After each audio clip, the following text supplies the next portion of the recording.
5 signs your classic Mercedes is probably not going to be here in 10 years. It's a tough topic, but I'm telling you this because I could have titled this video 5 mistakes that you shouldn't make to ensure your classic Mercedes is here for the next 10 years. But sometimes a negative headline rather than a cautionary headline or a neutral headline will get more views, and we do live in that world. So let's start with number 1, changing the color of your car. When you change the color of your classic Mercedes, or you see a car that's been color changed, usually it hasn't been done to a high standard. And we're not talking about changing the color on like a 280 SL. We're talking about changing the color on like a 240D or a 300 SE or something.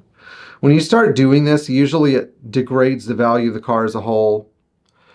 The paint will usually start to go in 2 or 3 years. And when you inevitably get sick of the car because you invested wrongly in your car's paint and body, you will usually find a person who's even more negligent with the car than you were.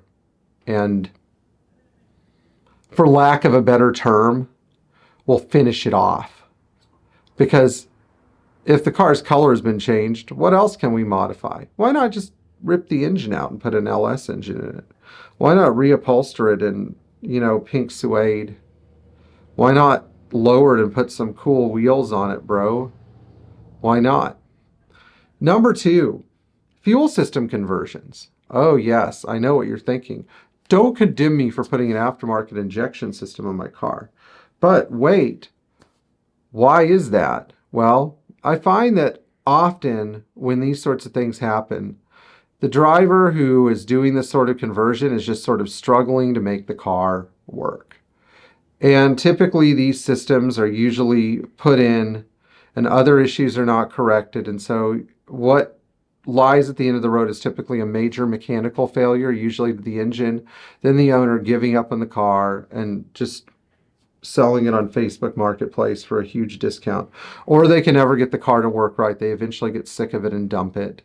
Or they never really quite finish the project and they dump it to the next negligent owner who also never finishes the project. And the car ends up dying a death due to sitting around in someone's backyard. And so that's really where the problem is. A lot of these cars end up as quote unquote unfinished or incomplete projects, and the death is very slow because the next owner is usually an optimistic person who has no plan to finish the car, and they, Now we've gotten some cars in here that have had the wrong carburetors put on them, among other things, and they usually end up, if they come here to get finished, we have to undo all the previous work, and start over. And then maybe they get a new lease on life. But those fuel system conversions are a slippery slope. Number 3, driveline replacements. Now, why would I include this category in here? Well, I can only say that most people who do driveline conversions on classic Mercedes have an F it mentality, as in spelled backwards, KCUF mentality about everything in life, and not just their classic Mercedes. These are the same people that know that alcohol is bad for them, but they still drink and poison their liver to excess.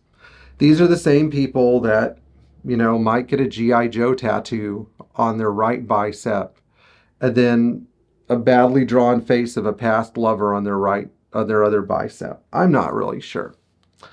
But what I'm saying is that most of them lack the skill and sophistication to actually make the car work right. These are the same bros that if you're a guy like me, you really spend a lot of time trying not to interact with these people. Oftentimes, the driveline conversions are done so carelessly and so badly that the people who do them, who are just seeking for power, seeking some extra power, usually end up wrecking the car. So it's death by one big gunshot wound rather than 1,000 cuts like the previous scenario. And they don't care. They'll probably just take the driveline out and put it in another crappy car that they secretly hate. There's nothing like a job well done, right?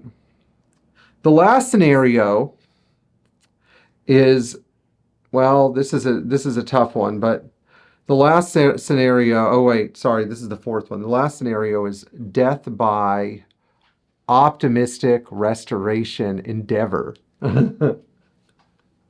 What do I mean by this? Well, it means that if you took the car apart 5 years ago, 4 years ago, 3 years ago, like you actually disassembled it. I'm not talking about you parked in your garage waiting for the right time to start it with the plan. I'm talking about you took it apart with no plan to go forward. The car's probably not getting put back together. It's probably going to be sold for parts.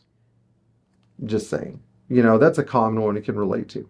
Now, the fifth one is like, it's really my favorite one. It's called death by gifting the car to an undeserving relative or friend. This can include, by the way, letting your friend borrow the car. How many of you have let your friend borrow your car, any kind of car, and you get it back worse than how you gave it to them? The kind of person who needs to borrow a car is typically the kind of person who probably needs to borrow an extra set of brain cells as well. Borrowing cars is always a red flag. And what do people do? They take their irreplaceable classic Mercedes and lend them to their relative who is, or their friend who has had too many drinks a few weeks ago and totaled their last car, or something like that, or never maintained their Honda and blew it up. Why would you give them the Mercedes? Now, the undeserving friend or relative, I get this call all the time. I want to buy my son, daughter, who's turning 16, a 240D. Come on. Like, are you getting like a cognitive disorder? You don't go and spend $15,000 on your kid's 240D. No, you let them crash the first 2 or 3 cars, then go to driving school, then you get the 240. These things aren't replaceable, you know? I knew this one scenario where this older man gifted his 76 240D that he bought new to this person. I'm not going to specify what this person's age is in their early 20s. They weren't prepared to take care of the car. They just said, cool car, man. So this person bought the car from the original owner, then complained so much about it, he just gave her money back and said, I don't need the money, here, take the car. So the person manipulated this original owner out of the car and then proceeded to run it into the ground in the next 6 months because they had no idea what caring for it looked like. You know, and this is usually a sure sign that something is going to go wrong. You could sell a car to the wrong person too. This is why I don't sell cars. And in one of our next videos, I'm going to talk about why I don't like to sell cars. But I want you guys to think about these things before you start biting off more than you can chew, giving your car away, subjecting your car to some sort of weird technological upgrade because you think that robots are going to replace humans in the next 10 years. I hope you guys enjoyed this video and got some wisdom out of this. If you feel insulted or hurt by my character statements because they apply to you, somebody needs to tell you the truth about yourself. I'll see you guys in the next video. Thank you so much.